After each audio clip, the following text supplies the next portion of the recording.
Here's the latest episode of Life in Chaos. Do a different one. And welcome back to Life in Chaos. I am Jennifer, and with me I have Kelly! and Me. yay. What do you call a fish wearing a bow tie? Dapper. Sophisticated. What do you call an alligator detective? No, that's It's not a- it. I don't remember my brain. In a vest. In a vest. We Yeah. did that one. What? Yeah. How many apples grow on a tree? Too many. All of them. How many months have 28 days? All of them. I was about to say, wait, what? Damn, you're a dumbass. And that, my friends, is rolling right into the topic of when you feel like you're not doing enough as a parent. Oh, I thought you were going to say when you feel like your brain is failing.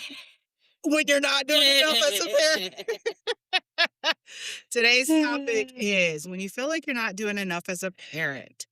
Parent to parent, have you ever had one of those moments where you sit back and think, what the hell am I actually doing? Oh, God, yes. Not in a dramatic way. Shit. Not because something went wrong, but in the quiet, honest way where you started questioning yourself. Did I handle that right? Should I have done more? Am I giving them what they need? Oh, so before we start, I did tell my kid that I would try to do at least one episode where mommy's mouth was not so damn dirty. I mean, Darn. right. Dude's not a bad word. But anyways, Beavers. beavers. So I so I told him you're laughing what that means.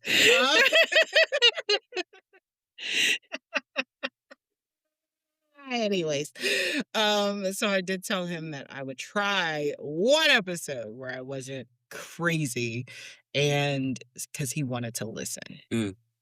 And he said, I really want to listen to one of your episodes, but mommy, your mouth. Oh, y'all are so cute with these. All right, focus, people. Where this feeling comes from, the feeling of not doing enough doesn't just appear out of nowhere.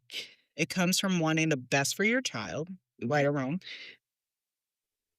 Oh, is that a question? Yes. Oh. Do you well, want the best for your yes. child? Yeah. Okay. I figured that was just a given. Not always. Wanting to get it right. Wanting to protect them Mm. wholeheartedly, and wanting to give them more than you had. Absolutely. And mom guilt that's given by everyone else because you're always making the wrong decision in somebody else's eyes. Well, they're not the ones raising your child. I get that, but that's like you work too much, you do whatever. It's like there's always somebody judging you. Oh, always. There sure. will always be. That's the way of this consistent. world. And that desire, it's not a weakness, it's love. And sometimes that love turns into pressure. And toxicity. Pressure to get parenting, quote unquote, right. Parenting today comes with a lot of noise. We just said it. Advice, opinions, social media, and quote unquote, experts. Because everybody's a flippin' expert. Mm-hmm. Everyone has something to say about what you are doing, how you should be raising your child, what's wrong, what's right. And it can make you feel like no matter what you do, it's not enough. What gets me is the people who do not have kids who try to tell you how to raise your kid. Oh, yeah. Oh, my goodness. We were just talking about that this morning. Mm-hmm. At the coffee place. The moments that make you question yourself.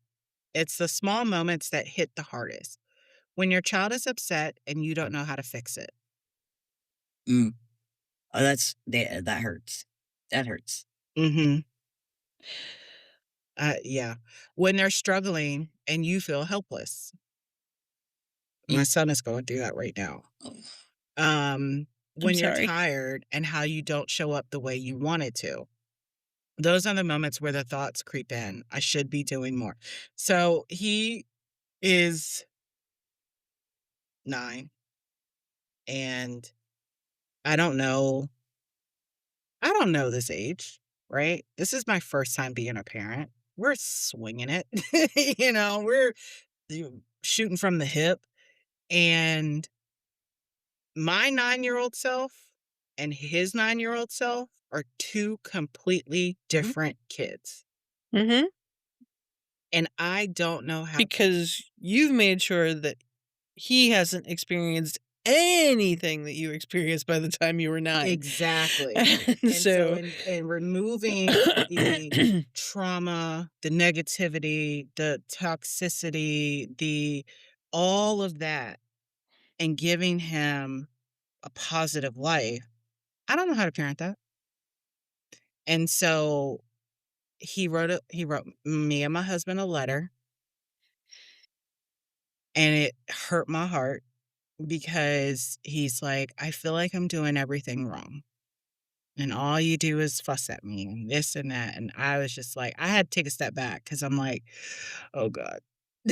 Oh God. Okay. And I said to him, you're not doing everything wrong. You're a kid. This is your first time as a kid. Like you're new to life. the world. Right? So what you think if I'm fussing at you, it's because I'm tired of repeating myself to brush your teeth, to put deodorant on, to take a shower, to do this and do. I said, this is our Put your shoes on so we can go to school. God. Put lotion on so you can stop looking like you walked through a bunch of flour. Like It puts the lotion in the basket. So it's like, these are routine things that we do in every day. And so the fact that I have to constantly repeat myself, that's what I get agitated about. That's what I get frustrated with. And I tell him all the time, I'm like, you're an awesome kid. And he is. He is a freaking awesome kid. But damn, I need you to listen to me. Thanks. Like I need Did I miss giving you common sense? Did I miss a direction in giving you? Like, tell me what I did so I can correct it. And then he's like, no, oh, okay. Because it's like, I'm putting it back on you, right? You know that the routine is you get up, you get yourself together. You have to be at the table by 7:00 so you can eat breakfast so that we're out the door at 7:30 so I can get you in the car line and get your ass to school. Mm-hmm. You know the routine, but you drag your feet. That's what makes me upset. So familiar. Right? Mhm. Even at your son's age now, you're still dealing with Oh, she dragging. wakes him up every morning. I have to call him. Yeah, and see, I alarm trained my kids to the point to wake up with an alarm. They even now have Google speakers in their room. Their alarms are set Monday through Friday at 6:15 to go off. Oh, yeah. Now, my daughter... Mostly I just need to buy him an alarm clock, but I never remember when I'm out. Yeah. He has an alarm on his phone. Yeah. Yeah, but I don't trust him to charge his phone. And you don't trust him to turn it on either. Or find it. Yeah, because the one time I don't will be the time that... Yeah. Yeah. My son has an alarm clock by his bed that has the time that reflects off the wall and everything. He'll roll over, he'll look at it, and go right back to sleep. Sir. Sir. Well, I can call this kid, and he'll talk to me. But won't get out of the bed. And 10 minutes later, I haven't heard movement. Mm-hmm. And I'm like, son of a gun. Call him again. Kill him. And you have to call him. Again. So 8:00 every morning. Every morning, I say. Do you have socks? And every morning. Every single morning. No. Like, why don't you just bring the shit down with you? We are all in the same boat. Yes, no, it doesn't go away. Oh god, this is what I have to look forward to? Mm-mm. Oh, the moments that make you question, that's not what I wanted. Uh, what you don't see about yourself. Here's the part you don't always recognize. You are showing up every day by calling him at 8 o'clock every morning. Oh, no, she calls it at 7:15 on the dot. Mm-hmm. She then will listen until she hears the shower start, and if it Mhm. doesn't start within a certain amount of time, I get to go upstairs and be like, "Get your ass out of bed." Mm-hmm. Sorry, You're language. fine. You're fine. He's heard worse. Um, and then the 8 o'clock thing is the socks every day. Mm-hmm. And one of the things we've been really, really strict on is the rules for driving the car.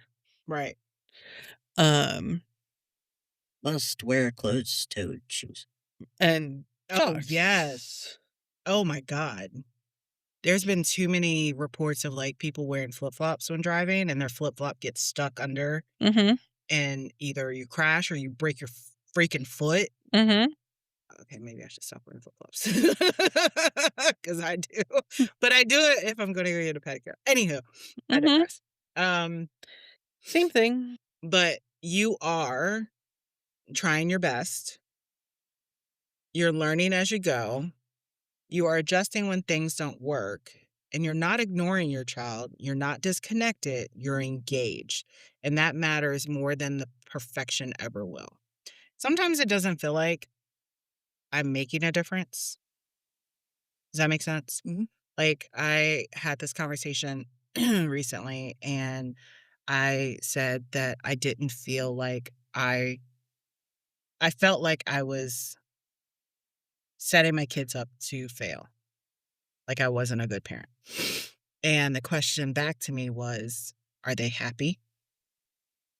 I was like, well, I think so. Well, I don't know. Ask my daughter because they're she is a true Depends on the day. depends on the hour. Yeah. Okay. And I'm like, yeah, then you're doing a good job. I don't know. It just feels the uncertainty is real. I don't care how many kids you have. You can have 1, you can have 60, like, Good lord. at some point in 60, you're gonna get it right, but, you know, I don't know, but do you ever get it right? 'Cause there's always one that gets messed up. Good parenting isn't perfect parenting. Let's say this clearly, there is no perfect parent. There's no version of parenting where you get everything right, always know what to do, never feel unsure. Good parenting looks like being present, being willing to learn, willing to apologize, Mhm. and willing to try again. And Uh, that's what your child actually needs. Hmm. Do you guys ever apologize to your kids? oh Absolutely. god, yeah. Yeah. Um, me and our son will have toe-to-toe, Battles. out stubborn, Mhm. my way Mhm. kinda fights. Mhm. And he pushes more buttons than anyone I know, except maybe Elizabeth. Not in a bad way. I will say. The look on your face is like, how dare you? Um, I haven't had somebody able to push my buttons like that since my middle sister. Mm. Mm. Mhm. And so there are times when I absolutely lose my shit. Yeah. Yeah. And when I do that, it's like, that wasn't the way to treat you, and I'm sorry Yeah. because I was wrong. And I have, and my son knows that when I say to him, "Don't make me lose my shit," he knows exactly that phrase. Mhm. And then I will turn around and say, "I'm sorry for losing my shit. However, this is why, because of this, this, and this." Yeah, I tend to I used to do it that way, Mhm. and I try not to at this point Mhm. because I spent too much of my life being told I made someone lose their shit. And I'm sorry, no. The Yeah. only person responsible for controlling how they handle their emotions is the person who's having the emotions. Yeah. And I'll say, I'm sorry, I didn't handle that well. Yeah. But it never goes back to it because of this. I got called out by my husband because I did something totally not right. And in the moment, the heat of the moment, I was so angry with one of my kids that I took it out on both of my kids. And that was a couple of Saturdays ago because that was the same day that I went to therapy, and I walked in the door and didn't even sit down, and I was already crying because I fucked up so bad. And I was like, oh, this isn't good. And my husband called me out on it, and I went and had my session, and I went back home, and I looked at my son, and I said, I am so very sorry. And we both cried together and hugged each other. And then I went into my daughter's room and I apologized to her, but she was asleep. So I thought. Of course not. Because then when she woke up, she goes, I love you, mommy. And I was like, you heard me? And she's like, yes. I'm like, you little sneaky devil. But when I think they're not listening, they're listening. Mm-hmm. So let's take a moment and ask ourselves, am I really not doing enough? Or am I expecting myself to do everything perfectly? Because those are two very different things. Your child doesn't need a perfect version of you. Your child doesn't need a perfect response, a perfect routine, a perfect outcome. They need you, your effort, your presence, your love, even on the days when you feel like you fall short. Do you think you're doing more? You're doing more than you think? Do you think you're doing a lot? Do you think you could be doing more? Of course. Well, that's always. But do we give ourselves any credit? I think we give ourselves credit for having a decent human being for a child. Because there are some crappy kids out there. Mm-hmm. Super crappy kids. But we're in an interesting situation where our kid is getting ready to fly the nest. Mm-hmm. And I find myself wondering often if we have taught him the skills that he's going to need. The skills to pay the bills. The And life lessons. I think we have, but he's in a position right now where he lives with us, and the status quo is the status quo. Mm-hmm. And yeah, like right now, I have no idea what's going to happen when he has to share space with somebody who isn't family. He'll be fine. Not if he's the way he is now. They will work it out. They will have to. And he has in his toolbox the skills to do that. Mm-hmm. I mean, I see him at school or in other situations, Mm-hmm. and I can see who he is without us there. Right. And he's the person we have raised him to be. Good. Mm-hmm. But yeah, like, does he do his own laundry? Yes. Yes. He's been doing that Good. for years. Good. Does he throw anything away? No. Neither does my kid. Until we go and throw a trash bag at him and say, Clean up this mess. Mm-hmm. Give ourselves credit. You've stayed when things were hard. You tried to understand when it was confusing and shut up even when you're tired. That's not enough. That's commitment. That's parenting. The reframe. Instead of asking, am I doing enough? Try asking, am I showing up? Because showing up consistently, imperfectly, honestly, that's what builds trust and that's what builds connection. And that's what brings them home with and trash bags full of laundry to do at holidays.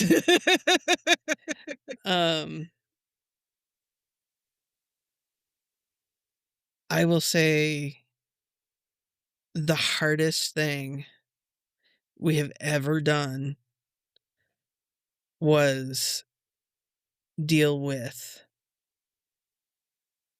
the first time he really, like,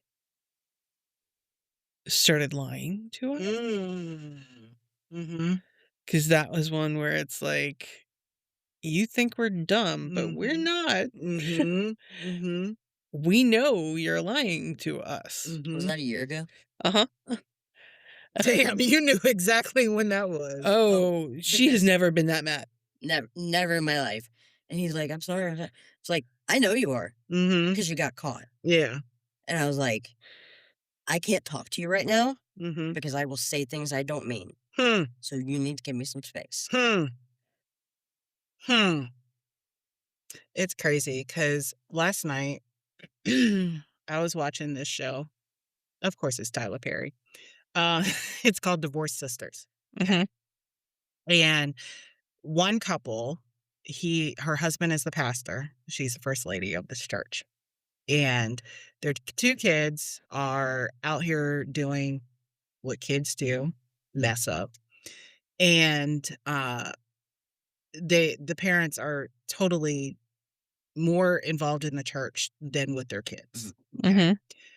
So fast forward, it comes up where the son walks in and is inebriated, significantly inebriated. And the husband comes home and the wife is telling him, "You really need to talk to him, da da da da, because, man of the house, you need to talk to your son." Da, da. Okay. So he's like, then he says, "Okay, well, let's go talk to him." And then she's like, "Well, let's wait till the morning." First of all, don't do that. You said talk to the boy, talk to him. Sleep or not, I'm dragging your butt out of the bed. So they go up to his room and she says, "Laz, your dad wants to talk to you." And he's like, "Leave me alone, I'm asleep." Well, daddy grabs him by his shirt and pulls him up, and they go at it. And mind you, he's a preacher, so all his things are, it's all about the church, okay? But when he said, "If you talk to me like that again, I will fuck you up," I was like, "Oh, whoa." And then yanks him out of the bed and up against the wall because he kept going at the mouth. And Al and I looked at each other and I was like, "Where's the church in that?" I said, "The whole damn Holy Bible." It went out the window. But the whole point was that the son and the daughter were being so disrespectful to the parents, but it was out of attention because the parents weren't paying them any attention. And they even brought it up that you're more involved with the church and everybody else's problems. You don't have time for us. So if you don't have time for us, then I'm going to start acting out. So they started acting out. The daughter was out here having sex with random people. The kid was out here hanging out with the wrong crowd, ends up making him pee in a cup in front of him so they could test it. It was a whole thing. Okay. And so it made me think, and I'm like, well, they are so involved with everyone else's lives that they forgot they built one themselves and just let the kids raise themselves. Mhm. Mm. And so that's why I look like taking it back to our breaking generational cycles where I had to raise myself and two other kids that I did not want my son to be raising his sister. Mhm. I want you to enjoy being a child. Mhm. And one thing they both know, you lie to me, Mhm. what did Bill Cosby say? "I brought you in this world, I'll I'll take you take out." you out. You lie to me, that's the end. I will never trust you again. And I think, for your son, he tested the waters to see how far he could go and realizing that you're not going to be easy on him. Has he done it since? Oh God, no. He That probably, we know of. he probably No, wouldn't even think no. to do And it. The the aftermath, it was Mm-hmm. yeah. It was like, because we were like, okay. "We don't trust you. Yeah. Mm-hmm. You have shown us we can't trust you because you won't tell us the truth." Exactly. And he was like, but I did tell you the truth." I'm like, After "You you told me the truth because I caught you in the act, Mm-hmm. Mm-hmm. not because Mm-hmm. you were honest. Yep. Y'all keep Because- thinking your parents taking your parents' kindness for a weakness. Got eyes in the back of her head. Mama knows Or what's she got happening. ways of finding things out. And it's that mom sense. That's what it is. We got that mom sixth sense. We will find you. Mhm. And we will tell your little ass. Trust and believe that, sir. All right. We're doing better than we think. Yeah, we are. Yep. We're showing up. They're alive. They have clothing. They have clothes. They got a roof over their head. Although they- we do hear often, I'm hungry. There's nothing to eat. Ugh. It's like, there's plenty to eat. You just won't try it. I don't know. My kids can probably say there's nothing to eat because I have nothing in my refrigerator. Oh, we don't have much in our refrigerator either. But And in the pantry, it's Yeah. like overstocked. And it's like, the what deep is freezer, all like this just crap? make something. Mhm. Yeah. that's okay. I'll just have a piece of bread, or I'll have, That's what I get. Oh, well, I'll have a bagel. Then make yourself a bagel. Go for it. Have a bagel. Our kid won't make toast. Oh, gosh. Well, to be fair, Mm-hmm. Kelly's toast, when Kelly makes toast, Mm-hmm. it comes out just right. It is not recreatable. Kelly got the perfect toast. Apparently. Everybody, let's go to Kelly's because we're about to have her Kelly toast. All right, It's guys. just toast. Toasted bread with butter on it. Oh, was it cinnamon butter? No, it's just regular butter. I could do cinnamon butter if you wanted. Cinnamon butter is delicious.